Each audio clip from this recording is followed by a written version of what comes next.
because surface fishing often requires using finer lines and smaller hooks than normal, I think it is important to use a dedicated, well-balanced floater fishing setup, and I just thought I'd show you mine here now.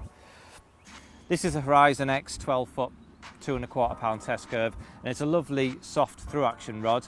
It basically acts like a shock absorber, so if a fish makes a sudden lunge, it'll absorb all the pressure and prevent any breakages or hook pulls. And that's coupled with a EOS 10,000 reel, which is a small lightweight reel, and you can hold it all day long and your arm won't get tired, anything like that.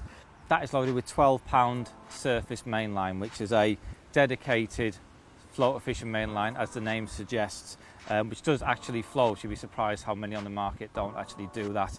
Now that's really important for three main reasons. If on a windy day like this, you can get a bit of a bow developing the line. The lines on the surface enables you to mend that line and have a direct contact to the float and the setup. Also, if you are striking at bites, if the line's gone below the surface, you're not going to strike crisp and cleanly and connect with the fish. And also, if there are fish feeding in the area and your main line is sinking below the surface, it can come in contact with the fish, which will spook them.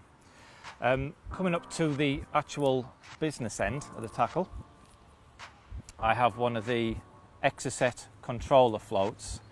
These can be cast a fair distance. I'll probably use these floats up to around 50-60 yards. Anything past that though, and I opt for the bolt bubbles, which really do aid in hooking the fish at range when there's got a lot of line out there and you've got this stretch of the mono. I think those bolt bubbles really do aid in hooking the fish. I have a small micro anti-tangle sleeve there, obviously just to prevent tangles. The hook link I've got here is the 12 pound Zig and floater, and that comes down to a size 8 prototype Zig and floater hook that I'm currently using. When it comes to the hook bait, I've tried numerous different floating baits over the years, but these days a simple brown Zig liner and a piece of brown foam would be my #1 choice.